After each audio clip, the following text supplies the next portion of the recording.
A Pensar Más con Rosa María Palacios.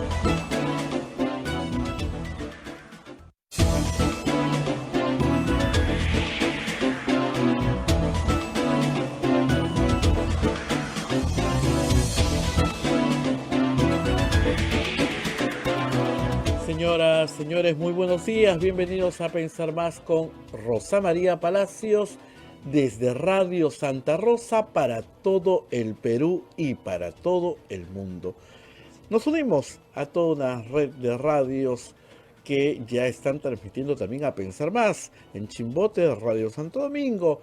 En Arequipa, Radio San Martín. Ucayali, Radio Cepagua. La Convención, Radio Quillabamba TV. En Puerto Maldonado, Radio Madre de Dios. Así también se une Radio Huánuco en Huánuco, Radio La Voz de Ayacucho en Ayacucho, Radio Pública en Puno, Radio Moro en Ancas, Radio Cumbre en Huancayo.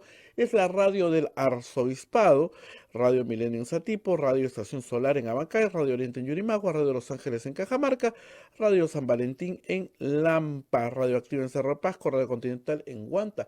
Y también se unen canales de televisión, Fuego TV, Onda Digital TV, Full TV y Radio Quillabamba TV, también a través de su canal de televisión, AM Tagua, y la página web de Radio Santa Rosa, www.radiosantarosa.com.pe, y además también las plataformas móviles. Mucha gente nos ve por el Facebook de Radio Santa Rosa, por el Facebook de Radio Quillabamba, por el canal de YouTube de Radio Santa Rosa y por todas las plataformas móviles que están a su disposición. Estamos listos para compartir esta nueva semana informativa. En esta semana cumplimos en el aire 7 años. El próximo 8 de marzo estamos cumpliendo 7 años en el aire con A Pensar Más con Rosa María Palacios. Muy bien. Y el Congreso sigue haciendo noticia. Tuvimos hace 2 semanas festival de buffet, de teléfonos de alta gama, de televisores, de pantallas LED, de viajes, ¿no? Es decir, y pasajes en avión. Y también ayer nos enteramos un festival de contratos, 45 nuevos trabajadores de confianza, con suelditos entre 7.000 y 15.000 soles, ¿no? Más o menos eso representa para los peruanos 3.800.454. Y también vimos otro videíto donde vemos a la señora Betsy Chávez también hacer coordinaciones en Palacio de Gobierno el día 7 de diciembre. Y la noticia que Rosa María nos va a explicar al detalle es: 2 soldados han fallecido al cruzar el río Ilave. Y digo, nos va a explicar al detalle porque de verdad que la noticia es bastante confusa. Rosa María, muy buenos días. Claro que sí, Abel, por supuesto. Muy buenos días, Abel, y a todos nuestros oyentes en todo el país y en el mundo. Estamos aquí transmitiendo, un poquito lejos de Lima, pero transmitiendo todo lo que está pasando en el Perú. Pero antes de entrar a nuestro trabajo diario, tenemos que hacer las menciones correspondientes de los auspiciadores de este programa. La Maestría en Gerencia Social de la Pontificia Universidad Católica del Perú invita a profesionales de diferentes disciplinas a participar del proceso de admisión. Informes en Facebook, @PUCMGS, o al teléfono 993-02-8464. De otro lado, Hotel La Cuesta de Caima, de la Asociación Santa Catalina de Sena, de las Madres del Monasterio de Santa Catalina, es la mejor opción para tu estadía en Arequipa. Informes en el Facebook e Instagram del Hotel La Cuesta de Caima en Arequipa. Y finalmente, Urbánica. Diseñamos y construimos viviendas que te conectan con la naturaleza y que generan bienestar para tu hogar. Si deseas conocer nuestros proyectos en Punta Hermosa y Miraflores, o si tienes algún inmueble donde quisieras construir, nos podemos asociar también. Escríbenos al WhatsApp 948-242-747 o 998-999-201. Y si usted quiere colaborar con nosotros, por supuesto tenemos la opción del Yape o Plin, cualquier billetera electrónica, captura usted el QR que aparece en pantalla, es muy facilito, usted acerca el teléfono celular a ese QR y le toma una foto, inmediatamente le va a salir el yape. Y si no, también lo puede hacer a través del PayPal, un sistema muy seguro con tarjeta de crédito para Radio Santa Rosa. Entra a la web de la Radio Santa Rosa y ahí usted va a encontrar todo lo que necesita para hacernos una donación. Y muy bien, Abel, voy a empezar esta mañana. Más adelante va a estar con nosotros Carolina Trivelli, inaugurando esta semana sobre mujeres. Vamos a hablar mucho sobre mujeres esta semana. Pero antes, vamos a empezar por las imágenes que obtuvo ayer en exclusiva Panamericana Televisión, el programa Panorama, y también las que le proporcionó la congresista Patricia Chirinos.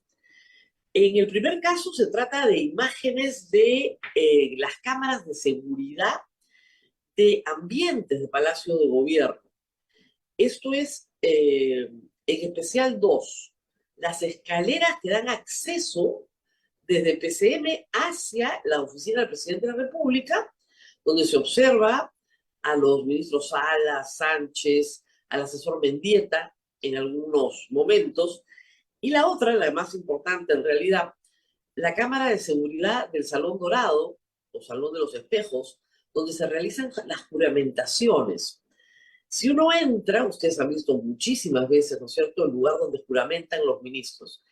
Si uno entra por esa puerta de espejos y avanza dos ambientes, en realidad ya está en el despacho del presidente de la República. Betsy Chávez entra dos veces, una sola, luego acompañada de Aníbal Torres, y luego, perdón, tres veces, y luego trae al camarógrafo y la reportera de Canal 7 para que transmitan el mensaje del presidente de la República. Pero en todo momento se ve y se observa claramente, aunque no haya audio, que Betsy Chávez está en control de la operación, que Betsy Chávez sabe lo que está pasando, entra por esa puerta, aunque no es lo habitual, acompañada de su edecán en un primer momento, luego sale, regresa con Aníbal Torres, vuelve a entrar, luego sale, regresa con el personal de TV Perú, luego sale con la reportera. En todo el momento bajo control. Incluso sus gestos son coherentes, concordantes con lo que ha revelado la reportera como testimonio personal. Es decir, cuando salen conversando y ella, la reportera, lógico, le pregunta, ¿y ahora qué va a pasar?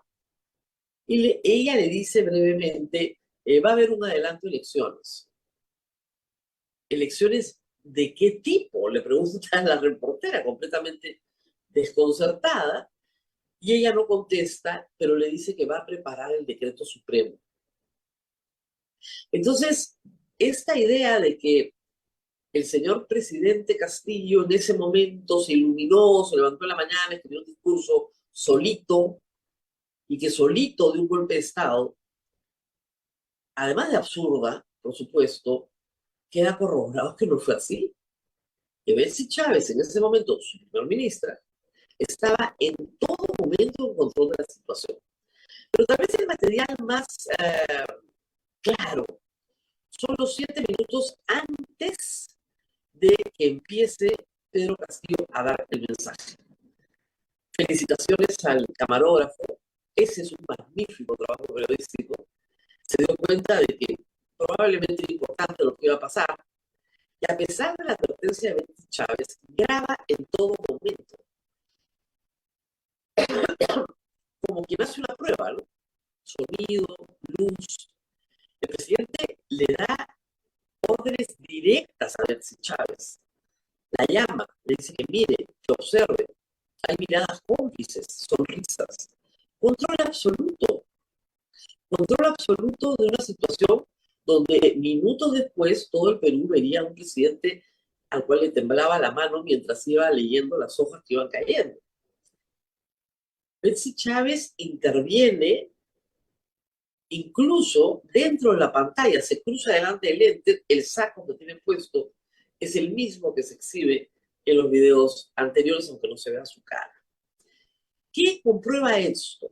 que los cómplices del golpe de Estado fueron abiertamente Aníbal Torres y Betsy Chávez. Y que el golpe de Estado fue planificado, una planificación y una serie de actos posteriores concurrentes con la declaración. Es decir, Betsy Chávez iba a preparar un decreto supremo, el presidente llama por teléfono a su ministro, no es verdad que el ministro Huerta no estuviera, el ministro Huerta cruza el Salón Dorado, en la misma cámara de seguridad, está aparentemente informado de todo lo que está pasando. Creo que ha sido un testimonio gráfico el premio de los programas dominicales de ayer, no sin desmerecer otras cosas que ha estado hoy comentando, ¿no? Como la congresista Mochasueldo y otras pinturas que tenemos en nuestro acontecer nacional político. Pero de lo que tenemos que hablar es de lo que ha venido sucediendo en Puno y en Lima. Y acá hay una secuencia de hechos, algunos, como ha dicho Abel, muy confusos, y otros creo que están perfectamente claros. Empecemos por el jueves en la tarde, Plaza San Martín. El día jueves, un grupo de mujeres aymaras que ya se habían movilizado a Lima, emprendieron, como tantas tardes, como lo han hecho tantas veces, nuevamente una marcha que terminaba en la Plaza San Martín, donde la policía, por supuesto, las esperaba para reprimirlas, aun cuando no estuvieran rompiendo nada. Nada, no están rompiendo nada, no están rompiendo la vereda ni el monumento, no están pintarrajeando nada, caminan, marchar. Reunirse pacíficamente sin armas o derecho a asamblea es un derecho que está garantizado no solo por la Constitución peruana, sino por la Declaración Universal de Derechos del Hombre. Y hay un relator especial en el Alto Comisionado de Derechos Humanos para el Derecho a Reunión, o repito, derecho a asamblea, como se conoce en otros lugares. Y, ejerciendo el libre derecho de asamblea o reunión, marchaban hacia la Plaza San Martín, que está inconstitucionalmente vedada para los manifestantes. Y digo inconstitucionalmente porque hay una resolución vigente del Tribunal Constitucional que así lo dice, desde hace muchos años. Pero la Constitución es algo que solo sirve para defender el capítulo económico, porque para otra cosa no sirve en el Perú. Con un TC que al Congreso le va a decir todo lo que quiera, está bien, y que probablemente al alcalde de Lima le diga lo mismo, porque es un Congreso sumamente, perdón, un TC sumamente conservador. Entonces la policía se siente empoderada para regasear gente sin causa alguna, asunto que venimos denunciando hace semanas. Tú puedes usar el gas lacrimógeno, por supuesto que lo puedes usar, con reglas. ¿Cuáles son las reglas? Parábola. Primera regla. Distancia. Segunda regla. Parábola, distancia. No se dispara de frente. No se dispara hacia la población. Se dispara para que se disperse el gas, te haga llorar y te vayas. No se dispara para que la bomba lacrimógena caiga al cuerpo de nadie. Tan mal lo hace la Policía Nacional que Amnistía Internacional ha logrado, Amnistía Internacional que es respetada en Europa, ha logrado que España no le venda más bombas lacrimógenas al Perú. Muy bien, regresemos, jueves en la tarde. Un grupo de mujeres avanza, pequeña marcha, pequeña, ninguna amenaza. No hay una toma de Lima. Nadie se puede sentir amenazado, más rodeada de periodistas, de personas que estaban cubriendo con sus celulares, además, lo que estaba pasando. Y gracias a esa pequeña y modesta cobertura, tenemos las imágenes en las cuales a una mujer se le dispara directamente al cuerpo una bomba lacrimógena, que rebota en el suelo, pero que se le dispara hacia ella en ninguna forma de parábola. Ahí tenemos las imágenes, gracias, Abel. Y la mujer avanza en la Plaza San Martín con los brazos abiertos, en cruz, ¿no? Con los brazos abiertos y levantados. Posición universal de rendición.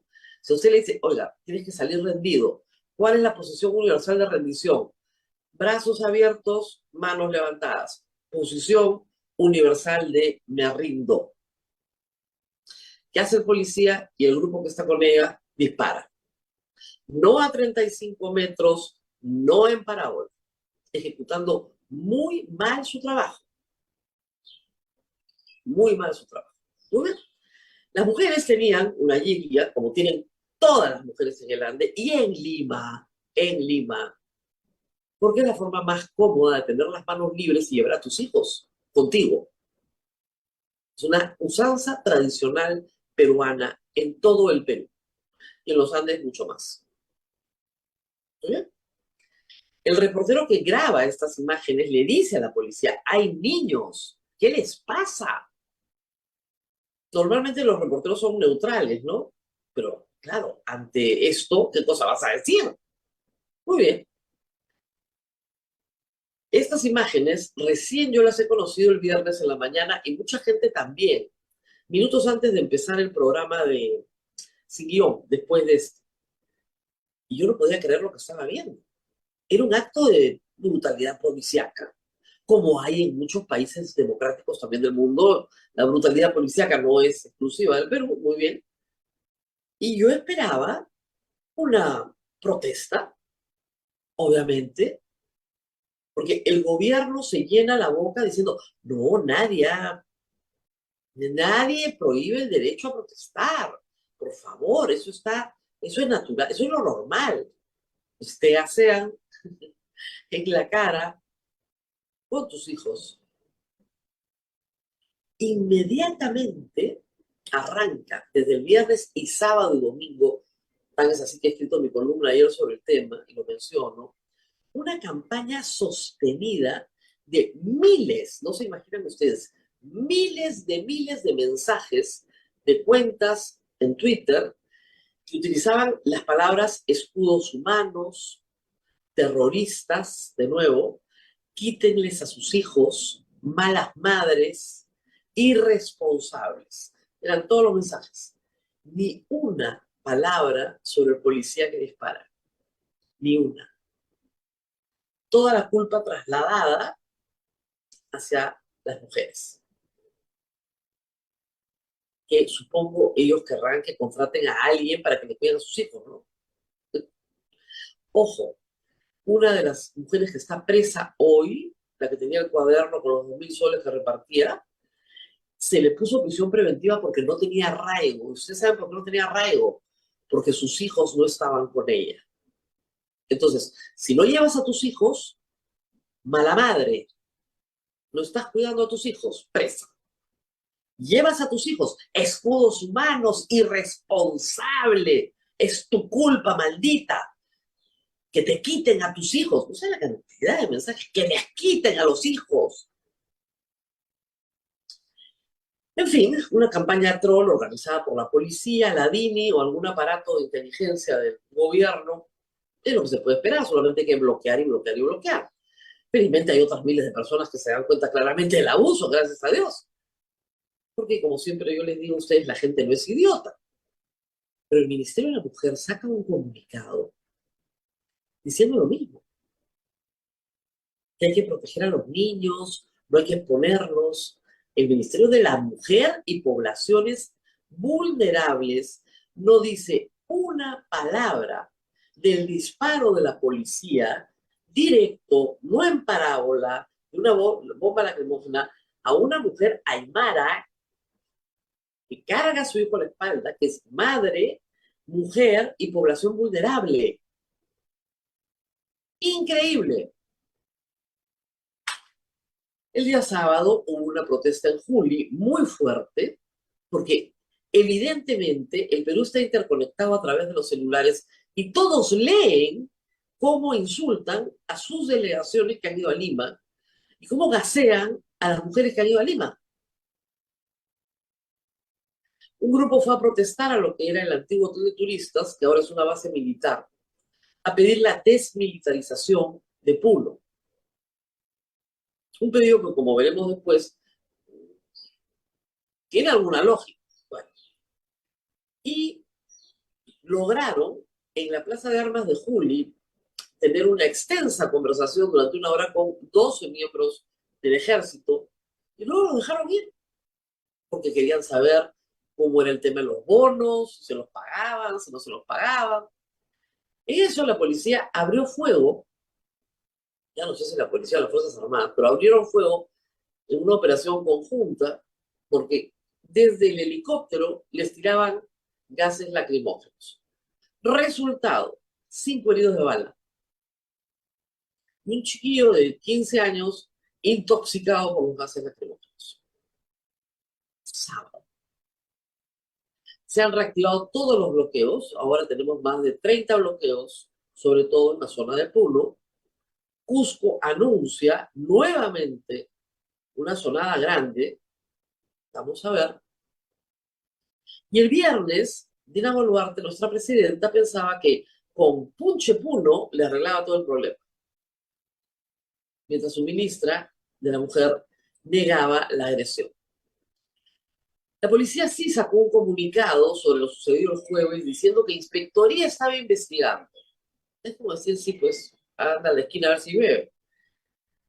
Y el domingo, acá vienen las noticias extrañas, el reportero de la República, el señor Fernández, reporta un extrañísimo incidente. Un grupo de soldados, una patrulla de 12 soldados, había sido obligada por su superior a cruzar el río Ilave, que no solo está helado, sino que los soldados no tenían ni el entrenamiento ni el equipamiento para cruzar un puente, un río, por orden de su capitán. Resultado, un soldado fallecido. 5 más desaparecidos. Y 6 con hipotermia que fueron rescatados por la comunidad que observaba esto de los cerros y bajó a auxiliarlos porque se ahogaban. Y fue la comunidad, y están las imágenes, la que los vistió, les puso frazadas encima y los transportaron hasta el hospital más cercano entre taxis y una camioneta, una pick-up, donde llevan a los soldados. Todo está filmado, ¿eh? En la noche salió un comunicado del Comando Conjunto diciendo que los soldados habían sido obligados por las turbas a cruzar el río. Ahí tenemos el traslado en las imágenes, gracias a ver. Eso es filmado desde una casa en el AVE, donde ustedes ven claramente cómo escoltan en motos, mototaxis, la comunidad, y en esa pick-up están llevando a los soldados que han podido rescatar la misma comunidad. Toda la comunidad en moto, pues lo que se usa ahí en mototaxi, escoltando para que lleguen rápidamente al hospital. Y los soldados desaparecidos hasta ahora no los encuentran. La queja de los sobrevivientes es que sus compañeros no los quisieron ayudar. Y ojo, son reclutas de Puno. Son gente de la misma comunidad. El padre del joven fallecido culpa, por supuesto, al gobierno, pero, reitero, el comunicado dice lo siguiente. Esta patrulla, ante el bloqueo del camino y ante la agresión con guaracas y palos, decide cruzar el río Ilave para evadir la turba. Y tampoco podía tomar un puente porque no había puente. Ni una palabra, igualito que el comunicado del Ministerio de la Mujer, ni una palabra sobre la responsabilidad del capitán que mete a esa agua helada y a ese río que no conocen a 12 personas. Una patrulla entera se les perdió. No es una responsabilidad. Y el ministro de Defensa no va a decir nada. Y ese cuentito que nos están contando, ¿les parece razonable? El problema cuando militarizas una región Es que toman decisiones absurdas. Ahora, como dice el ministro Tarola, pues esto se ha publicado el fin de semana también, él no tiene idea. Los ministros no saben cuáles son los planes operativos, no saben por qué los policías disparan. Ellos han dado órdenes de no disparar. Ya. Si tú das una orden de no disparar y la policía y la Fuerza Armada dispara fuera de los términos de uso de la fuerza establecidos por la ley, fuera, porque la ley prohíbe disparar la bomba lacrimógena si no es en parábola y a 35 metros, y no sometes a disciplina a nadie, entonces eres cómplice, pues. Por Dios, reitero de nuevo por enésima vez, la gente no es idiota. Dejen de tratarnos como si fuéramos idiotas. Con una campaña de descrédito en redes sociales no van a lograr nada. Eso me lo tumbo yo en una tarde, bloqueándolos a todos. No sean idiotas, por el amor de Dios, y no nos traten como idiotas. Y como decía un dirigente puneño, ¿qué vamos a conversar? ¿Qué vamos a conversar? Por esas autoridades no vamos a conversar. De nuevo volvemos al mismo punto. Estamos exactamente en la misma situación. La diferencia es que la mayor cantidad de bajas causadas por las Fuerzas Armadas, ¿no es cierto?, son causadas por la propia acción de las Fuerzas Armadas. Acá nadie de la población ha obligado a ningún soldado a cruzar el río, porque si ellos nos hubieran obligado, díganme ustedes por qué son ellos mismos los que los rescatan. No fue el ejército a rescatarlos. Estas son las imágenes. Fue la población a rescatar a los soldados. Fue la población a rescatar a los soldados. Entonces, si son terroristas, ¿por qué rescatan soldados? Expliquen.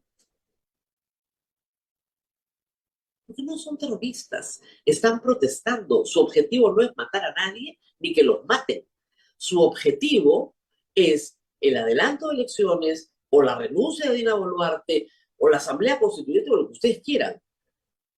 Pero esas demandas políticas, que se dice así con desprecio, han sido reprimidas una y otra vez y lo único que ha logrado el gobierno es incrementar el nivel de beligerancia. Porque no lo respetan, porque no les conceden la capacidad de decisión, como dicen los antropólogos, no tienen capacidad, no se les concede capacidad de agencia. O sea, esas comunidades no, son ignorantes. Entonces son como animalitos. ¿Cómo van a tomar esas decisiones? No, ahí es el narcotráfico, el terrorismo, Dios sabe qué, organizaciones criminales. Ayer hay un artículo interesante de Omar Coronel, muy interesante, explicando que esta protesta es sumamente heterogénea, que recoge muchísimas demandas sobrepuestas unas con las otras.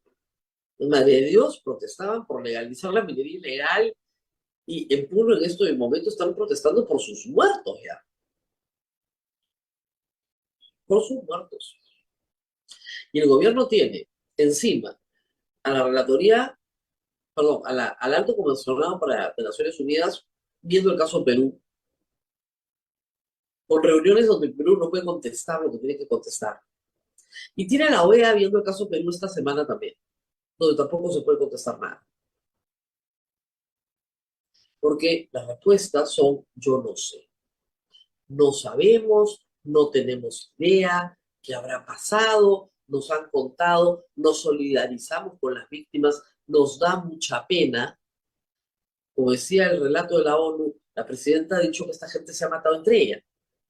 Y eso es un disparate. Y hasta ahora no pide ni disculpas por las mentiras que ha dicho. Hildebrand en sus 13 también ha hecho un trabajo similar al realizado por IDN Reporteros, pero esta vez en Juliaca. El mismo patrón. Han encontrado que 12 de las 18 muertes no corresponden a actividad hostil alguna hacia la policía. Los muertos no estaban en la protesta. Estaban en las inmediaciones de la protesta, pero no estaban ni siquiera en la protesta. Son víctimas inocentes de ataques injustificados. Y lo han hecho igual, con videos muy fuertes, la verdad. Muy fuertes, no es para ponerlo hasta ahora, pero ustedes lo pueden conseguir muy rápidamente. Está todo documentado. Y el gobierno y el Congreso siguen en una realidad paralela. Es otra realidad. En campañas feroces contra los caviares y las consultorías. Lo único que repiten es caviar, caviar, caviar, consultoría, consultoría, consultoría. Ayer, discúlpenme, en la presentación del ministro de Educación con Mónica Delta, yo creo que él ni siquiera se dio cuenta de la vergüenza ajena que daba cuando le sacan las consultorías de su gestión. No, es que este es por aquí, esta la contratamos con el programa de apoyo gerencial, pero es la ministra, No, y tuvo que decir que Partido Morado nunca había recibido ningún contrato del Minedu ni de nadie, y que no era caja chica de nadie. Tuvo que retractarse porque era un mentiroso, porque es un mentiroso. Y tiene una campaña ideológica de estigmatización de todo aquello que signifique defensa de la educación superior, defensa de los derechos humanos. Y hablaba de, no, es un tema de integridad. ¡Integridad! El señor trabaja para la Universidad Chang. ¿De qué integridad podemos estar hablando? Se ha perseguido a una institución que multó gravemente a la universidad en la que él trabajaba. Yo miré y decía, no puedo creerlo. ¿Pero de qué integridad puede hablar?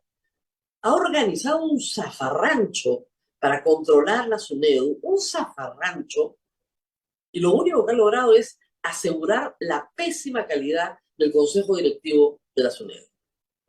Eso es lo que ha logrado. Insultando al consorcio de las universidades peruanas, insultando a un partido político, insultando a los funcionarios que sí trabajan y muy duro en el Ministerio de Educación y que tienen que ser contratados por servicios de terceros porque no hay otra forma de contratarlos, incluida su gestión. Incluida su gestión. ¿Qué tal sinvergüenza, pues? Si tú estás contratando así, ¿cómo? No puede ser que se contrate a personal externo cuando hay personal de planta que puede hacer eso. ¿Será porque el personal de planta tiene otras tareas? No es que no esté en capacidad de hacerlo, sino que tiene que cubrir otras tareas y no puedes contratar, ¿no es cierto?, a más personal de planta cuando necesitas una tarea específica como una evaluación censal. ¿No será por eso, por si acaso? Y ustedes hasta ahora, no sé si han notado algo en este asunto de las consultorías. No sacan las consultorías. Es decir, hay un documento que sería súper interesante leer. ¿Por qué no sacan los documentos? Y el público, que yo siempre digo, no es idiota, los lee. Y de repente todos aprendemos algo. Y dice, oye, sí, caramba, qué interesante. Como decíamos el otro día, de repente por primera vez alguien los lee. Porque la frustración de todo consultor es que cuando entrega su trabajo, los políticos no tienen tiempo para leerlo. Esa es otra historia, que el político pida algo que después no va a usar porque es un ignorante, no es culpa del consultor que tiene un PhD en lo que le están consultando. ¿Se dan cuenta? Ese es el asunto. Y así estamos, así empezamos esta difícil semana. El miércoles es el Día de la Mujer, Día Internacional de la Mujer. Como siempre decimos, no queremos rositas. Como diría Shakira, las mujeres ya no lloran, las mujeres facturan. Entonces vamos a hablar de plata y de mujeres y de inclusión económica, que es uno de los asuntos más importantes que una mujer puede desear. De verdad, desear. Para muchas es un sueño, para otras como yo es una realidad. Pero la independencia económica te da la posibilidad de tomar decisiones muy importantes para tu vida. Tenemos que luchar para que todas las mujeres del Perú tengan independencia económica. De esa manera no dependen de un hombre que las maltrata, que las agrede y con el que tienen que convivir para que sus hijos puedan comer. Eso tiene que acabar el día de la independencia económica de las mujeres peruanas. Vamos a ir a una pausa y regresamos con la ex ministra, experta en estas materias, además, Carolina Trivelli, no solo en su calidad de ministra, sino también en su calidad de profesional en la materia, cosa que nos viven negando, ¿no? En el Estado, no hay profesionales, no hay expertos, no, nadie sabe. Increíble. Vamos a la pausa y regresamos. Vamos a la pausa, Rosa María. Permíteme recordarle a nuestra audiencia que todavía tenemos algunos cupos para la peregrinación a Tierra Santa del 11 al 19 de noviembre. Llame usted al 959-679-662. Le repito el teléfono, 959-679-662. Ahí se ven los cupos para nuestros viajes. Pausa y retornamos en... Continuamos con A Pensar Más a través de las emisoras en todo el Perú desde Radio Santa Rosa. Rosa María Palacios ya se encuentra con nuestra invitada en esta semana del Día Internacional de la Mujer. Adelante, Rosa María. Y muy bien, efectivamente estamos con Carolina Trivelli, investigadora de IEP, es ministra fundadora del MIDIS, para hablar de mujeres, pero de mujeres que facturan. Y yo quería empezar porque creo que esa canción de Shakira, que la han escuchado, si usted no la ha escuchado, no ha estado vivo en las últimas semanas, a veces hace la música, el cine, el arte, un servicio gigantesco, apenas con una línea en una canción, para generar un inmenso cambio social. Y quería hablar de ese inmenso cambio social. ¿Cuántas mujeres facturan en el Perú? O sea, no me refiero a la formalidad, me refiero a la capacidad de autosostenerse. A ver, ¿De qué universo estamos hablando? Rosa María, buenos días, muchas gracias por la invitación. Efectivamente, el tema de que las mujeres logremos autonomía económica debería ser como uno de los temas más importantes en la agenda, ¿no? Autonomía económica permite, como tú decías, tomar decisiones autónomamente, dependiendo de nuestras preferencias, de lo que es mejor para nosotros y nuestras familias, pero también lo que permite es que podamos incursionar en otros aspectos de la vida social, política, etc. Sin autonomía económica es muy difícil la participación política, el ejercicio de algunos derechos, luchar contra la violencia, etc. Entonces, la autonomía económica es el centro. Como tú bien dices, en el Perú, a pesar de que las cosas han avanzado, todavía más o menos 63-64% de las mujeres en edad de trabajar trabajan, ¿no? Comparado con más de 80% de los hombres que en edad de trabajar trabajan, ¿no? Entonces ahí hay una primera brecha. Las mujeres trabajan proporcionalmente menos que los hombres, participan menos en los mercados de trabajo, que puede ser generar ingreso, tener un emprendimiento. Ojo. Acá una nota, como dicen a pie de página. Trabajo remunerado, ¿no? Porque el trabajo no remunerado somos campeonas, no nos gana nadie. No, a ver, trabajar, ¿no? Tú le preguntas a la señora, ¿usted trabaja? Y dice, sí, yo trabajo, ¿no? A esa mujer que trabaja. Eso puede ser que trabaje en un empleo informal precario o en una empresa formal con todos sus derechos, no sabemos. Pero esa cifra no es baja comparado con el resto de países de América Latina, ¿no? Tampoco es altísima. En el último reporte del Foro Económico Mundial, que sigue todos los años variables sobre mujer, en participación económica estamos, de las mujeres estamos en el puesto 86, o sea, estamos malitos, ¿no? Todavía estamos atrás, tenemos que avanzar. Hay un problema, muchas mujeres que están en edad de trabajar, que podrían trabajar, no trabajan. ¿Y por qué no trabajan? No es porque no les guste trabajar, es porque tienen que ocuparse de tareas de la casa, cuidar niños, personas enfermas, personas con discapacidad. Las tareas de cuidado son la principal barrera para el trabajo de millones de mujeres en el Perú. Y además, en la pandemia yo siempre decía esto, las tareas de cuidado no son tareas estigmatizantes, son tareas muy nobles, siempre y cuando sean remuneradas. Exacto. Remuneradas. Al contrario, tú quieres cuidar a un anciano, perfecto, contratas a una persona que lo cuida y le pagas un salario y tiene un régimen laboral de 8 horas diarias, y tiene vacaciones, gratificación, etcétera, pero es un trabajo, no es un favor. Y hay tareas de cuidado que uno hace en su casa, digamos, todos los que tenemos hijos hemos estado felices cuidando a nuestros hijos, pero eso no quiere decir que seamos las únicas responsables del cuidado de los hijos, ¿no? Y entonces hay que repartir las tareas. Lo que sabemos en el Perú es que las mujeres llevamos la mayor parte de las horas dedicadas a esas tareas y las compartimos pocos con el resto de miembros de la familia, en particular con los varones. Y eso es una cosa que hay que ir cambiando. Entonces, para que haya más mujeres con posibilidades de salir a trabajar, de hacer un emprendimiento, de generar ingresos y autonomía económica, necesitamos que las tareas en el hogar relacionadas con el cuidado y el funcionamiento del hogar sean cada vez más compartidas. Y ese es un tema enorme. El otro tema enorme es que cuando las mujeres vamos a los mercados laborales, ganamos menos que los hombres por igual trabajo. Si tenemos la misma educación, la misma experiencia, estamos en el mismo puesto, la probabilidad que ganemos 20-30% menos es muy alta. No, es que es de todas maneras. Y ese es un problema serio. Brecha salarial sigue siendo un tema, hay que seguirla cerrando. Y además es un consejo práctico, yo se los doy a todas las mujeres que trabajan, que vayan y hablen con el empleador y le digan, señor, yo quiero saber por qué gano menos que mis compañeros hombres. Y los empleadores se quedan siempre muy pasmados, ¿no? Te dicen, sí, de verdad, averigüe. Aunque tú no tengas la información, a mí me ha pasado, yo lo sospechaba más, no lo sabía, ¿ya? Me aumentaron el sueldo porque se dieron cuenta que era verdad. Hay que hacerlo.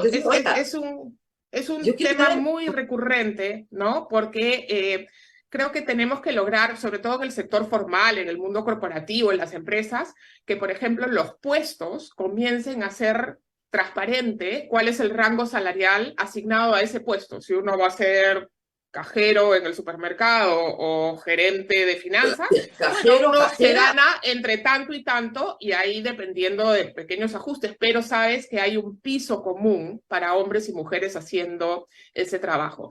Y eso es una práctica que todavía no tenemos adoptada del todo, ¿no? Hay hasta leyes para eso. Ley de igual trabajo, igual remuneración. Leyes, señores empleadores. Hazla cumplir, pues. A ver, y eso por supuesto funciona y se puede pensar en que hay formas de regular eso en el empleo formal. Desgraciadamente el empleo formal es una parte muy pequeña y las mujeres estamos subrepresentadas en el empleo formal. Más bien estamos sobrerepresentadas en el empleo informal. Y eso tiene dos aristas importantes que me gustaría poner sobre la mesa. La primera es que efectivamente el empleo informal, que es mayoritario en el Perú, es donde están las oportunidades para las mujeres, sobre todo para aquellas que no han logrado tener una educación completa, que tienen que agenciárselas con lo que hay. Y eso funciona así, y el principal problema ahí es que, igual que en el caso del mundo corporativo, las mujeres en el sector informal ganan en promedio menos que los hombres en el sector informal, porque tienen probablemente menos dotación de activos, digamos, tienen menos acceso a crédito, tienen menos acceso a ideas empresariales, a redes de contactos, a propiedades, activos, máquinas, etc. Pero lo otro que pasa, y esto es una cosa muy importante que tiene que ver con lo que hablábamos antes de la economía del cuidado, es que las mujeres estamos en general muy dispuestas a sacrificar calidad del empleo y nivel remunerativo por ganar flexibilidad, porque tenemos que ocuparnos de otras cosas. Entonces, yo prefiero vender sanguchitos en una carretilla, si es que eso me permite que cuando tengo que ir a la reunión de los padres de familia del colegio de mis hijos, paro un ratito y voy, ¿no? O si tengo que llevar a un pariente al médico, ese día, bueno, pues no salí a vender. Entonces, esa flexibilidad, que es vital para conciliar el mundo laboral con el mundo del cuidado, es una flexibilidad que nos pasa factura a las mujeres en particular, que sacrificamos ingresos. No, claro, sacrificamos ingresos por tener flexibilidad. Entonces la recomendación ahí es, tenemos que hacer que los trabajos en general sean más flexibles, cosa que aprendimos durante la pandemia y estamos olvidando.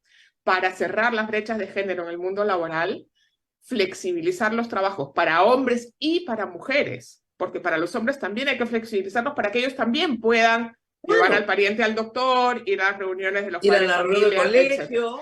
Claro. Esas dos cosas son muy importantes para asegurar flexibilidad y transparentar los niveles remunerativos para los puestos, ayudan a reducir estos espacios de diferencia entre hombres y mujeres.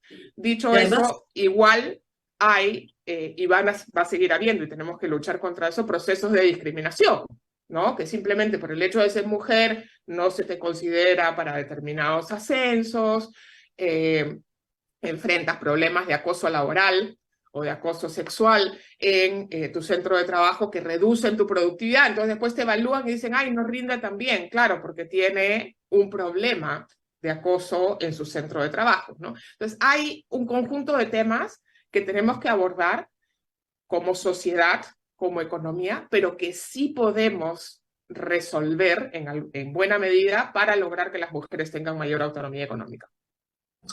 Ahora, ¿qué tan importante es el acceso al crédito? Un asunto en el que has trabajado muchísimos años en microcrédito e inclusión financiera de las mujeres, que en el Perú además demuestran ser muy buenas pagadoras, muy honran sus obligaciones con mucho más determinación que los hombres.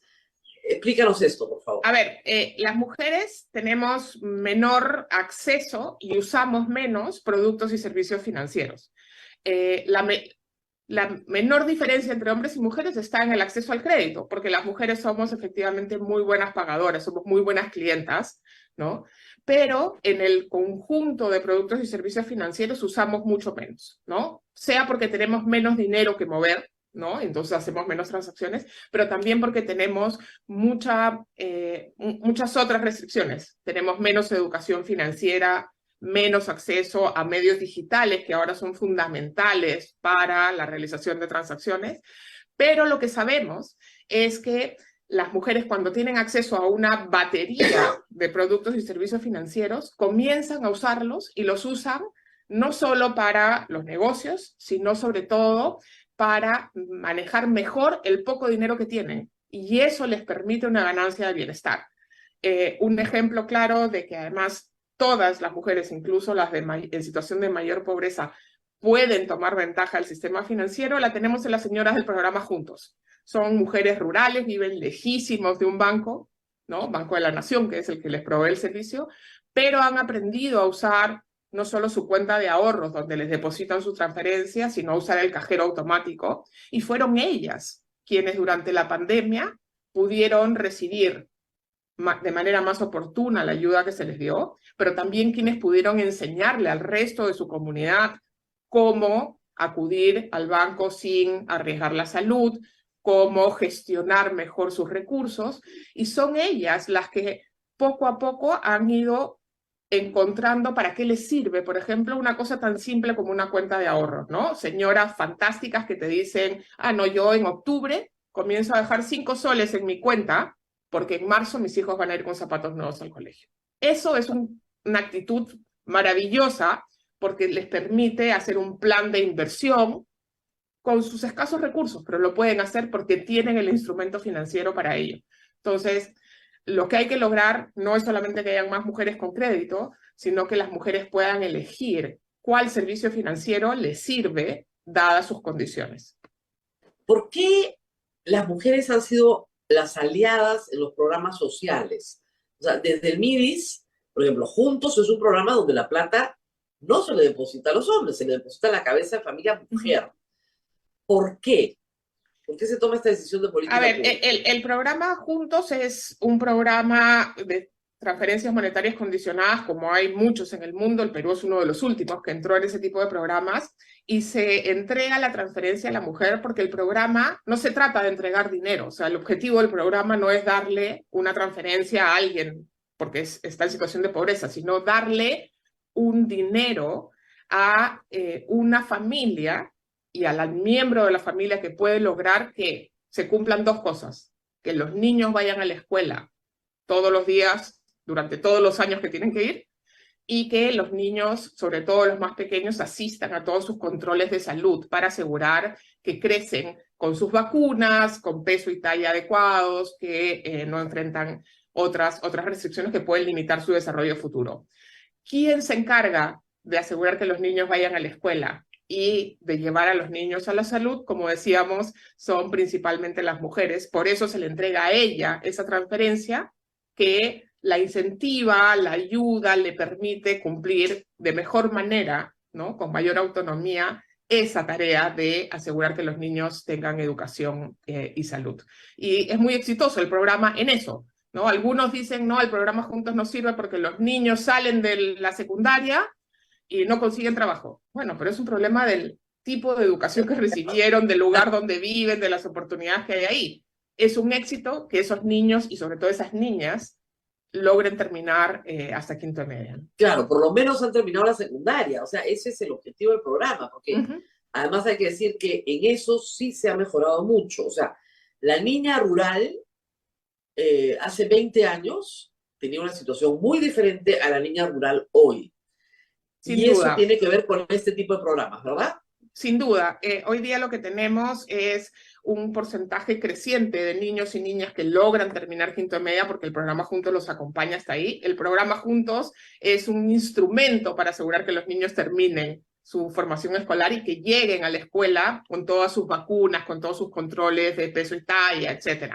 Pero además, lo que tenemos que seguir asegurando es que, por ejemplo, los niños, en particular en zonas rurales, logren tener las facilidades para llegar a la secundaria, ¿no? Los niños en el mundo rural tienen que ir persiguiendo la secundaria, que muchas veces no está en un lugar cercano, entonces tienen que trasladarse a la capital del distrito, etcétera, y ahí todavía tenemos problemas, ¿no? Muy bien, regresemos nuevamente a las mujeres. Hay gente que ve el vaso medio lleno o hay gente que lo ve medio vacío. ¿Cómo lo ve usted? A ver, yo creo que está medio lleno, hay avances notables, ¿no? En el Perú vemos avances en participación económica, todavía tenemos estas brechas de las que hablamos, pero las mujeres trabajan y están generándose oportunidades. Hay avances innegables en participación política y acá a nadie le gustan las cuotas y las leyes de cuotas, pero claramente la ley de cuotas en el Congreso es la que ha permitido una mayor participación política de las mujeres. Hay una mayor participación política en puestos directivos en el sector público, ministerios, etcétera, y también en el sector privado, a pesar de que solo 10% de los asientos en los directorios de las empresas que listan en la bolsa son ocupados por una mujer. Sí. Pero hay avances. Donde vemos menos avances es en servicios que son de carácter público, que no permiten que mujeres puedan salir adelante. Básicamente servicios de salud, y eso creo que es un debe en el que sí está medio vacío el vaso, no medio lleno, ¿no? Y todavía en temas de educación, sobre todo terciaria para mujeres, ¿no? Educación técnica, acceso a estas cosas. Ahí todavía tenemos rezagos. Entonces, creo que medio lleno porque en los temas económicos y de participación política sí vemos avances interesantes, medio vacío en los que tienen que ver con servicios públicos. Dicho eso, el Foro Económico Mundial en ese reporte que hace todos los años calcula en cuánto tiempo se van a cerrar las brechas de género, ¿no? Si seguimos a este ritmo. En el caso de América Latina y el Caribe, en 67 años. O sea, pero que tendríamos que acelerar un poquito, ¿no? Claro, pero anoche, preparándome para esta entrevista, leí un artículo suyo donde el MIDIS dice que para el 2030, ¿no es cierto?, reducimos a la mitad, no, a menos. La pobreza al 15%, sí. Al no, 15%. No, y usted dice que eso es una locura, porque, claro, ¿cómo hago para poner una meta? ¿Saco el dedo y hago así? ¿O realmente, bueno, estudio si es posible que yo pueda prestar esa meta o no? ¿Por qué las expectativas tan esperanzadoras del MIDIS en asuntos tan graves como este? A ver, yo creo que en general en el sector público hay una fascinación por poner metas, por ponerlas para que suenen bien, con poco sustento técnico. Y creo que cada vez más tenemos que exigir que cuando el sector público se fija una meta, explique cómo la fijó, ¿no? Claro. Hace unos años había esta meta de, no sé, bajar la anemia 19%. Y cuando uno preguntaba por qué habían elegido 19%, es porque cuando se está debajo de 20% ya no es un problema de salud pública. Entonces tú dices, bueno, o sea, eso no tiene ningún sentido de realidad, no me va a ayudar a tomar ninguna decisión. Y lo mismo sucede con esta meta del MIDIS, ¿no? Ha dicho, vamos a reducir pobreza monetaria a 15%. Todos quisiéramos que fuera posible, pero Claro. no hay instrumental, no hay ninguna evidencia de que eso sea posible con los instrumentos que el MIDIS tiene hoy día a su disposición. Entonces, ¿para qué ponemos una meta que no nos permite decidir qué programa hacer, dónde focalizar, con quién trabajar? Y además porque la pobreza se reduce en los últimos 30 años en el Perú sin poner ninguna meta, sino poniendo condiciones para que el país crezca. O sea, eso es Hay externas dos, e internas. sin duda, como 2/3 de la reducción de pobreza en el Perú se explican por el crecimiento económico, y por eso es que es tan importante que haya crecimiento, y no cualquier crecimiento, sino un crecimiento que genere empleo, ¿no? Y que Claro. genere empleo allí donde están las personas en situación de mayor pobreza. Pero el otro tercio tiene que ver con decisiones de política pública, y es con decidir dónde se hace una carretera, dónde se pone un puente, dónde se invierte en llevar agua segura a los hogares, porque esos factores son habilitantes y permiten a esas poblaciones tomar ventaja de las oportunidades que abre el crecimiento. Puede haber mucho crecimiento y yo puedo tener un cultivo maravilloso de frutas, pero si no tengo carretera para sacarla, no hay forma que eso pueda convertirse en bienestar. Nuestro nivel de pobreza hoy se agravó por la pandemia, como era previsible. ¿En qué porcentaje estamos hoy? ¿24% del país? 26. Al final del 2021 era 26. Había bajado después de la pandemia de casi 30 a 26. Creo que este año las cifras de pobreza, cuando se publiquen en mayo, no van a haber mejorado, probablemente incluso hayan empeorado un poquito. La inflación y Claro. el menor crecimiento son dos golpes muy duros para las familias en situación de pobreza. Claro, y entonces saltar en 7 años a 15%, imposible, sin ninguna evidencia y con una inflación que para lugares justamente los más vulnerables es mucho peor. En puro la inflación anual ha sido 15%. Sí, y la inflación alimentaria mayor incluso, ¿no? Y entonces eso hace un problema muy fuertemente correlacionado con pobreza. Como decíamos, nosotros somos de la época de la hiperinflación. La inflación es el impuesto a los pobres. Es el impuesto, sí. O sea, es durísima para los pobres. Es lo peor que puede pasar. Y en particular la inflación alimentaria y de combustibles, ¿no? Porque en los hogares de menores recursos en el Perú se gasta 70-80% de todo el presupuesto en comida, transporte y energía. Y esas son las 3 cosas que más han subido en este periodo inflacionario. Entonces, a quienes les ha ido peor en esta coyuntura es a los que menos tienen, porque además ya no tienen espacio para sustituir, no pueden sacrificar nada para seguir consumiendo la cantidad de comida que requieren, ¿no? Entonces, por eso es que tenemos un problema de crisis alimentaria, además, ¿no? Es un problema de acceso económico a la comida. Vamos a hablar también de mujeres y participación política, porque algo que ha caracterizado las últimas marchas, lo que ha sucedido en la última semana, es justamente esta participación política activa de mujeres vulnerables que vienen de los Andes, a los que desde Lima se les niega toda posibilidad, como dicen ustedes, los antropólogos, esa palabra me gusta mucho, toda posibilidad de agencia. O sea, estas mujeres no son capaces de hacer lo que están haciendo, porque en realidad no son capaces de nada. Y han sido manipuladas, usadas, traídas por unos asusadores que probablemente están en la minería ilegal, en el narcotráfico o en el terrorismo. Entonces, por lo tanto, ¿no es cierto?, hemos visto imágenes que no se veían hacía muchísimos años en el Perú. Desde las mujeres andinas echadas en el piso de San Marcos, choleadas, atacadas por la policía, hasta lo que hemos visto el jueves pasado, una mujer que corre con los brazos abiertos, la disparan, y el Ministerio de la Mujer dice que la culpa es de ella, por llevar a sus hijos a una marcha. ¿Qué no? O sea, Día Internacional de la Mujer, hablemos de esto. ¿Qué cosa está pasando en el Perú? Sin duda, yo creo que una de las cosas que estas manifestaciones de las últimas semanas han dejado en claro es una creciente participación, ¿no?, de las mujeres. Y eso yo creo que es un gran logro, ¿no? Hacer visible, ¿no?, demandas en voz de actores que tradicionalmente necesitaban un intermediario para transmitir sus demandas, ¿no? Y yo creo que lo que estamos viendo es crecientemente una mayor voz. Y eso tiene que ver, por supuesto, con la frustración y el hartazgo y el abandono en el que muchas ciudadanas se encuentran, pero también tiene que ver con estas nuevas posibilidades de expresarse, ¿no?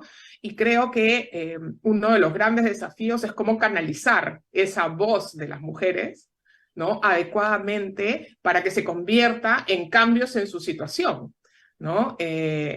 Hablábamos hace un rato de la participación política. A pesar de estos enormes avances, gracias a la ley de cuotas y a cosas en el Congreso, todavía 5% de los alcaldes apenas son mujeres, ¿no? Cuando es en el nivel local donde deberíamos generar las mayores oportunidades para que las mujeres de esas localidades pudieran ejercer una voz, ¿no? Cuando uno ve, hay cantidad de mujeres que participan para ser regidoras, pero pocas dan el salto siguiente para participar y tomar ese rol de liderazgo. El acoso político es tremendo y la falta de financiamiento para ellas imposible, pero esa debería ser una ruta de canalización de esta voz femenina, de esta agencia que están teniendo las mujeres crecientemente. Claro, pero es curioso porque hay varios problemas. El primero es que para ser regidora sí hay cuota, ahí sí, pero para ser alcalde y gobernadora no. O sea, para ser consejero regional sí, pero para ser alcalde y gobernadora. Entonces,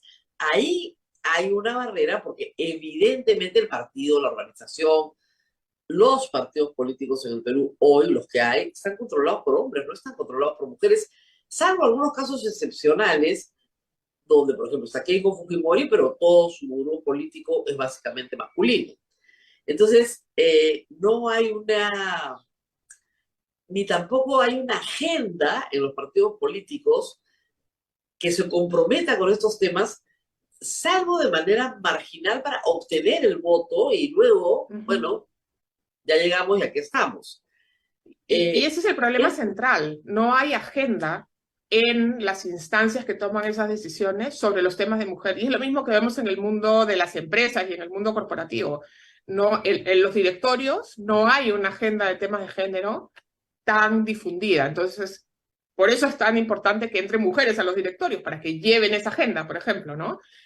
O que hayan empresas que desde abajo adoptan esa agenda. Lo mismo necesitamos con los partidos políticos. Y bueno, efectivamente estamos con Carolina Trivelli hablando de esta efemérides que tenemos que celebrar en el Perú, pero frente a la cual hay que tener una posición bastante, crítica, porque siempre yo pregunto qué cosa estamos celebrando, ¿no? Y nos toca hablar de participación política. Y uno de los temas más duros que enfrentan las mujeres y la razón por la cual muchas veces no quieren participar es por el tema del acoso político. Realmente hay que tener un espíritu muy especial para aguantar miles de insultos, pero miles, no estoy hablando de 100 insultos, no. No sé, pues 1000 diarios. Imagínense ustedes que abren, ¿no es cierto?, una plataforma y encuentran 1000 insultos diarios. Ya, es de mi vida, por si acaso, o sea, para mí no es novedad y estoy acostumbradísima, pues, ¿no? Alguien llamaba a mi madre y le decía, oye, han ido a protestar en la casa de deporte de tu hija. Y mi mamá se reía y decía, a mi hija le interesa un pepino, porque es verdad, pues estoy acostumbrada. Pero la mayoría de las mujeres no, y sienten vergüenza. O sea, el acoso logra su objetivo, que sientas vergüenza o que te asustes porque le van a hacer daño a tus hijos o a tus padres o a ti y a tu entorno, y además porque esa culpa que cargamos, ¿no? Te sienten o te hacen sentir culpable del daño que le puedan hacer a tu familia. Entonces, las mujeres simplemente no participan y el efecto es devastador, pero devastador. Las campañas de descrédito político contra mujeres en el Perú alcanzan cumbres mucho más altas que las campañas de descrédito político contra hombres.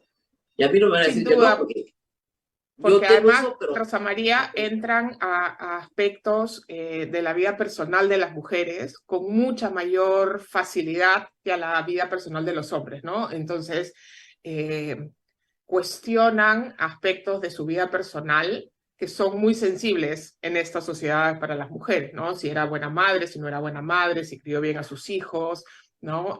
Si tuvo El problemas físico, con el el cuerpo. físico, la forma en la que se viste, ¿no? Que son cosas que parecen tontas, pero terminan siendo muy agresivas con las candidatas, ¿no? Y lo otro es que es muy difícil para esas mujeres conseguir recursos para financiar sus campañas, ¿no? Nadie confía en Salvo el, ellas, salvo el ¿no? caso de Keiko Fujimori, que es un caso pues, excepcional, esa no es la regla. No, Y exacto. lo que sucede además es que, a ver, va a sonar horrible, pero en América Latina no es el único caso donde la esposa de o la hija de logra una carrera política porque tiene esta responsabilidad vicaria respecto de un hombre. Uh-huh. Y lamentablemente hemos tenido viudas, esposas, hijas, que son las herederas, pero no las titulares. Suena horrible, pero es la verdad. América Latina ha funcionado así durante décadas. Cuando una mujer lograba algo, no sé, Cristina Kirchner, la viuda de Kirchner, ¿no es cierto? Violeta Chamorro, en el otro espectro político, la viuda de Chamorro. Pero no es que, a pesar de que ellas tenían su propia carrera política, bien afiatada, bien asentada, con trabajo político de base y todo, su posibilidad, y a pesar de que, con todo respeto, Keiko Fujimori ha formado su propio partido, ¿no es cierto?, deslindó del padre, su posibilidad de triunfar sin ese respaldo es muy limitada. Sí, sin duda el tema de participación política para las mujeres sigue siendo un tema muy difícil, ¿no? Y donde se avanza poco, porque no es un tema que se discute. Y yo creo que ese es el otro tema y creo que si para algo sirve el Día Internacional de la Mujer, que como tú dices no hay nada que celebrar, y yo también me opongo a los que te llaman y te mandan florcitas, y, o sea, no, ¿no? Es un día para conmemorar y hay que usar ese día para Claro, conmemorar una situación ¿quieres celebrar? de... Contrátame, ¿no? No, Págame. y lo que hay que exigir es que la Súbeme el gente sueldo. discuta más estos temas, porque todos tenemos algún tipo de sesgo inconsciente en los temas de género, ¿no? Incluso los que son más convencidos de los temas de equidad de género.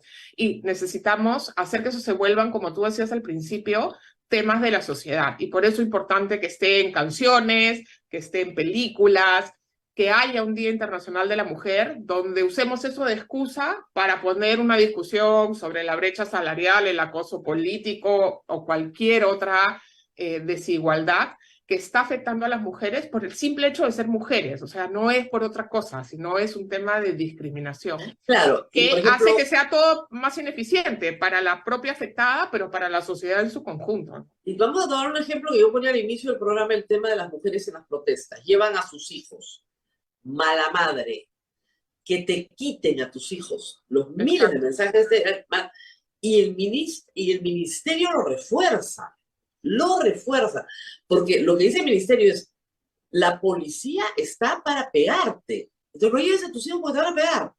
Perdón, ¿cómo que la policía está para pegarme? La policía está para Está para cuidarme. cuidarme, claro. O sea, si yo voy a ir a una marcha donde espero que haya presencia policial para que me cuide, no para que me pegue, por supuesto voy a ver a mis hijos, qué mejor. Voy a estar bien cuidada porque la policía me cuida, no me pega. Pero el Ministerio de la Mujer este fin de semana le dice a todas las mujeres, tú no puedes llevar a tus hijos a una marcha porque la policía está para pegar. ¿A quién en su cabecita se le ocurre? Pero ese es el mensaje, la policía está para pegarte. Esa es su función, no para cuidarte. Es ¿No es que es el cierto? mundo al revés, ¿no? Y por eso es que creo que hay que usar estos espacios para hablar de esas cosas, ¿no? Y esta idea de que una mujer, hay un dato tremendo en una encuesta que hizo el propio Ministerio de la Mujer en el 2019, en el que le preguntan a la ciudadanía sobre cómo deben actuar las mujeres. 53% de los adultos que responden a esa encuesta dicen que las mujeres deben postergar la realización de sus proyectos personales, de sus sueños, para ser buenas madres y buenas esposas antes, ¿no? Es durísimo. O Y a un hombre sea, jamás le pedirían eso, y el otro, no, ¿por qué va a postergar? No posterga nada. Para algo es hombre. ¿Qué le pasa? ¿Qué le pasa a esta gente? ¿No? ¿no? Estas Pero, características de que las mujeres tienen que ser abnegadas, tienen que ser buenas, sacrificadas, y es ese es el un otro tema. estigma El terrible, otro ¿no? tema que los estereotipos de la política mujer son, o te quedas muda, porque calladita más bonita, ¿no es cierto? Te quedas muda, ¿no es cierto? O sea, el primer estereotipo es, no, hijita, tú no puedes participar, eso no es para ti. ¿Ya? Tú, embarazada y descansa en la cocina. Perfecto. Ese es el primer acto. Segundo, ¿quieres participar? Pero te vas a volver un machote. Vas a gritar como placera. Y el problema es que sí, tenemos un estereotipo de, lamentablemente, de política mujer que es vulgar, grosera, gritona. Se ha hecho su espacio político a punta de masculinizarse, ¿no? Totalmente, y ese es parte del problema, ¿no? Que como no discutimos estos temas, no encontramos un rol de mujer política que sea como es ella, ¿no? Sin tener Entonces, que convertirse en el estereotipo masculino o dejarse avasallar, ¿no? Por la propia situación. Y eso tiene que ver con cómo construimos esos roles de género, y esa es claro. la otra cosa que debemos discutir aprovechando la conmemoración del Día Internacional de la Mujer, y es cómo se forman esos roles, ¿no? Y ahí el tema fundamental es trabajar al interior de los hogares, ¿no? Cómo desde chiquititos en los hogares los niños comienzan a enfrentar unos roles de género muy marcados, ¿no? Cuando se comienza a trabajar el cambio del programa Guaguaguá hacia Cunamás, que tiene una propuesta de desarrollo infantil temprano, se hacen en los centros de cuidado diurno unos espacios para que los niños jueguen, los niños pequeños libremente, ¿no? Sin mesitas, ¿no? Todos que puedan jugar. Y muchos padres se quejaron porque pues, se fomentaba que los niños jugaran también a la cocinita, con ollitas, con las muñecas. Y eso está muy bien, así como también está muy bien que las niñas jueguen con bloques y construyan, pero es una cosa que en las familias todavía es muy difícil de romper. Y eso termina traduciéndose, como tú dices, en estos roles estereotipados de género en la esfera pública, en la esfera laboral, en todos lados, ¿no? No, y si tú tienes un Ministerio de Educación donde hablar de esto es pecado, el equivalente a un pecado religioso, entonces estás en un problema muy serio, porque cuando tú dices, oye, tenemos que enseñarle a las niñas muy pequeñas autoestima, que es uno de los problemas más graves que tienen las mujeres en el Perú. Una de las razones por las cuales la violencia existe es porque le han dicho desde que nació que no vale nada. Claro, y que tiene que No vale postergar siempre sus todo. Tú no prioridades. vales nada. Tú estás para atenderme, ¿ok? Entonces, si te lo repiten desde que eres una niña chiquitita, tú tienes que atender a tu papá y a tus hermanos, y además hacer todo lo que yo hago, y luego tú creces, simplemente tú no vales nada. Entonces, cuando tú dices, no, la escuela tiene que trabajar la autoestima de las niñas, entonces ahí eres comunista. Comunista, o sea, ¿no? Terrorista. O sea, estas niñas no se quieren. Y de verdad, porque no les han dado afecto y no les han dicho que vale. Exacto, y Y además les limitan muchas de sus opciones de futuro desarrollo, ¿no? Es impresionante la cantidad de niñas que en segundo o tercer grado ya te dicen que no son buenas en matemáticas, porque siempre les dicen que las niñas no son buenas para las carreras de ciencias, para los temas de ciencias, cuando lo que vemos es que pueden ser igualmente buenas en matemáticas, en física o en química que sus pares varones, ¿no? Y entonces tenemos mucho tema en la formación, y por eso es crítico que el sector educación sea el primer abanderado de incluir esta mirada de claro, igualdad en los niños, ¿no? Claro, si tienes un ministro de Educación más preocupado por los caviares y las consultorías que en hablar de autoestima para las niñas, en el Día de la Mujer, por ejemplo, es algo de lo que deberíamos hablar muchísimo. Miren, yo les aseguro que si invertimos en la primaria, en la autoestima de las niñas peruanas, ustedes van a tener en 5 o 10 años un éxito enorme en su acceso a la educación superior, pero enorme. Y Sin un duda. éxito enorme también en sus relaciones interpersonales.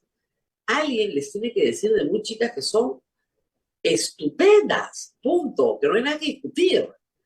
Y una niña que se Porque además, levanta, incluso con esa trayectoria, lo que vemos es lo que decíamos al principio, ¿no? Mujeres que son capaces de salir adelante en circunstancias muy difíciles, de generar un emprendimiento, de conciliar su vida laboral con su vida familiar, de salir adelante, de empujar a que los niños avancen, y de participar en la vida, no solamente política, sino en la vida social. Y yo creo que aquí hay que reconocer, por ejemplo, post pandemia y con este problema alimentario, todas estas mujeres que están hoy día organizando ollas comunes, ¿no? claro, Que no o sea, están pidiendo nada, están resolviendo un problema de su comunidad, de sus vecinos, suyo y de sus vecinos. todos Y lo juntos. hacen no porque les sobra el tiempo, no porque les encanta cocinar conversando, sino porque eso es lo que les permite asegurar que todos en su comunidad van a comer. Entonces, esas mujeres que son capaces de hacer esas cosas maravillosas, ¿no? Podríamos hacer 1000 cosas más si es que desde chiquitas hubieran tenido las condiciones para ello, ¿no? Claro, pero si tú todo el tiempo les estás diciendo que no valen nada, ¿cómo? O sea, a veces dicen, no puede ser el nivel de violencia contra la mujer que hay en el Perú. Y es verdad, de la población penitenciaria, que tenemos ahora menos, ¿no? Pero hemos llegado a tener casi 100.000 presos, 10.000 son por temas de violación sexual y otras formas de violencia contra la mujer. O sea, el 10% de la población penitenciaria tiene un problema en sus relaciones interpersonales con las mujeres. Entonces, tendría que ser gravísimo. Entonces, ¿de dónde viene eso? De que a ese hombre también lo han educado diciéndole que esa mujer no vale nada. No Claro. vale nada, la puedes usar. Sí, no, los temas de violencia, sin enfrentar los problemas de violencia, que sean desde violencia sexual a simplemente acoso, o estas formas de violencia a través del control del tiempo, del cuerpo, de la vida de las mujeres, limitan sin duda el desarrollo personal de millones de mujeres y con ello estamos perdiendo posibilidades de tener emprendimientos, políticas, ¿no? A ver, Actores para sociales que de te primer nivel.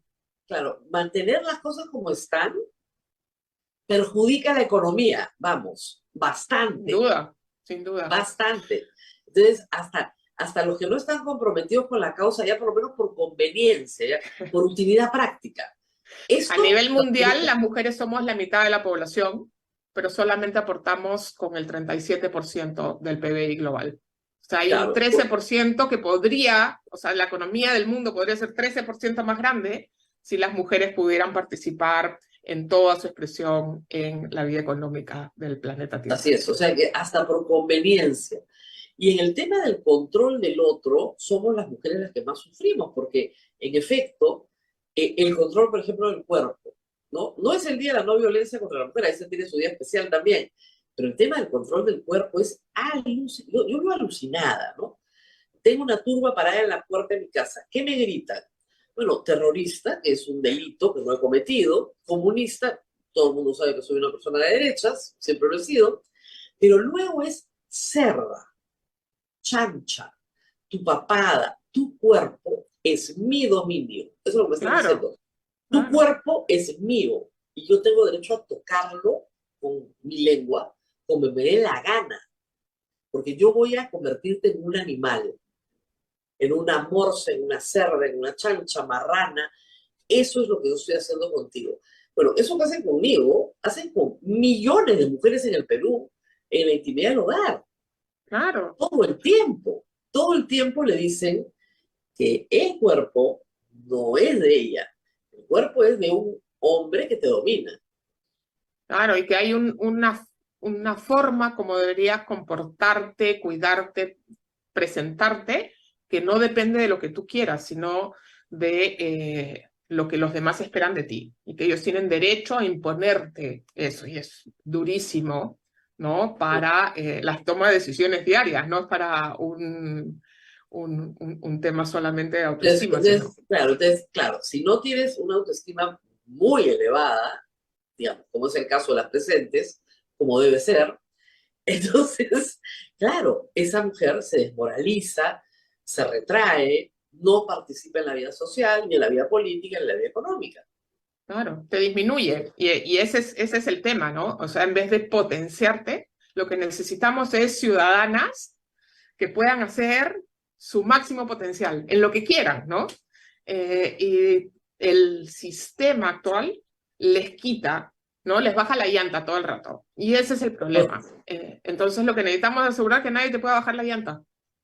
Claro, entonces mezcla la manera de ser de los latinoamericanos, que somos normalmente metentes en la vida del prójimo, sin discriminarse en sexo, ¿eh? O sea, ahí hay género, nos metemos siempre en la vida del otro, mezcla eso con machismo. Entonces, claro, la vida cotidiana de las mujeres es durísima en el Perú. Porque Sin tienes que duda. ser la Tienes que madre hacer todo. perfecta, la hija perfecta, el cuerpo perfecto, de acuerdo a un patrón que a alguien se le ocurrió que tiene que ser el patrón, ¿no es cierto? Y además tienes que trabajar duro, pero eso sí, no puedes tener una posición tú, ni de control ni de diligencia. Y claro, al final del día tenemos casi 25% de jefas de hogar en el Perú solas, mujeres solas. El 23, me parece que fue la última vez que chequeé. 23% de hogares en el Perú están liderados por una mujer sola. Y esos son los hogares que, cuando uno mira su dinámica, son hogares que usan súper eficiente todos los recursos que tienen. Pero como tienen un miembro generador de ingresos menos, nunca les alcanza para dar un salto hacia una situación de bienestar y sostenibilidad, una ruta de superación permanente, ¿no? Entonces, justamente ahí es donde hay otro problema. Y eso tiene que ver con que las normas y las leyes todavía en el Perú igual no le aseguran a una mujer que el padre de sus hijos, su expareja, va a tener una responsabilidad con ellas si es que decide que ya no quiere tener una relación con ella, ¿no? Ninguna. A ver, miren, en el 99% de los casos, un hombre que se desentiende sabe perfectamente que hay una mujer que atiende. Y por eso se desentiende. Porque si, digamos, imagínense ustedes una situación en que la mujer muere y le toca la puerta ¿no? El Estado y dice, señor, este niño es suyo, encárguense. Ah, por supuesto que se va a encargar. O se lo dará a otra mujer, probablemente a su madre, a su hermana o a otra mujer. Entonces, un momentito, por favor. Vamos por partes, como dice. Muy bien, muchísimas gracias a Carolina Trivelli. Creo que hemos dado una peinada gigantesca por temas de mujer que eran muy importantes hablar el día de hoy y también, por supuesto, teniendo en consideración lo que estamos haciendo en participación política en las calles hoy y la falta de respuesta del Ministerio de la Mujer con ese comunicado francamente indignante. No, yo decía, es como si te dijeran, en contra de las mujeres, sí. Claro, usa celular. Ah, bueno, pues hijita, ¿para qué usas celular? Eso es para que te lo roben, ¿no? Bien robada, bien robada. ¿Para qué usas? Igual, llevas a tu hijo a la protesta. Ah, bien gaseada, pues, que lo gaseen al niño. Tú lo estás exponiendo. O que te lo quiten. Una cosa de locos. Cambian completamente la retórica siempre para cambiar el argumento y voltearlo. Y eso sí, el policía que gasea es invisible. El hombre que pega es invisible. Durante años el hombre que pegaba era invisible. Tú llegas a golpear y, mamita, ¿qué habrás hecho? Pues, mamita, pero ¿para qué te expones? ¿Para qué te expones? ¿Qué hiciste? Si tú la atendieras bien, no tendrías eso, pues. Es tu culpa. Igual la mujer que protesta con su hijo, es su culpa que la gasee. Ya, pues, yo hace poco decía a un grupo de gente, ¿no? Yo pensaba que los dinosaurios se habían extinguido, pero cada vez que abro los ojos, ahí están de nuevo, ahí están igualitos, como el cuentito corto de Fonterrosa, ahí están de nuevo los dinosaurios. Muy bien, esperemos que se extingan pronto los dinosaurios. Gracias a Carolina Trivelli por haber estado esta mañana con nosotros. Gracias, Rosa María, y aprovechemos este 8 de marzo para pensar qué estamos haciendo para mejorar la situación de las mujeres las que conocemos, pero también en general de cómo estamos discutiendo y cómo estamos formando a las niñas en temas de sus roles de género, porque en eso se juega el futuro de este país. Yo tengo mucha fe en la generación que viene, mucha fe. Están mucho mejor que la mía, pero mucho mejor. Años luz. Sin duda, sin duda. Muy bien. Muchas gracias a Carolina Trivelli. Abel, nos tenemos que despedir. Nos vamos, Rosa María, gracias, doctora Trivelli. Solamente decirte que el número de fallecidos en Puno ya está en 3 y 3 desaparecidos, ¿no? De los soldados. Sí, los soldados, ¿no? Lo que pasa es que poco a poco van encontrando. Se van encontrando los cadáveres, ¿no? Así es que ya van en 3. Chicos, hay que decirle a la gente, son chicos reclutas de 20 años. No hay derecho, pero de verdad no hay derecho. Los padres tienen toda la indignación y tienen que reclamarle al Estado la verdad y justicia y reparación. Chicos de 20 años que eran el futuro de sus familias. ¿Cómo es posible que un capitán los haga cruzar un río ni lave? O sea, ¿en qué están pensando? Y si no se han muerto todos, es porque la población ha salvado a los chicos, los ha abrigado para que no caigan en hipotermia. Es una desgracia, de verdad esto es una desgracia. Es una desgracia. Ojalá que el gobierno tenga una respuesta mucho más inteligente que la que ha tenido ayer el Comando Conjunto de las Fuerzas Armadas, culpando a la población, que es la que ha rescatado a los muchachos. Terrible. Ni una palabra de agradecimiento, ¿eh? Eso sí, ni una palabra de agradecimiento a la población. Nada. Muy bien, Abel. Nos vemos el día de mañana. Chau, chau.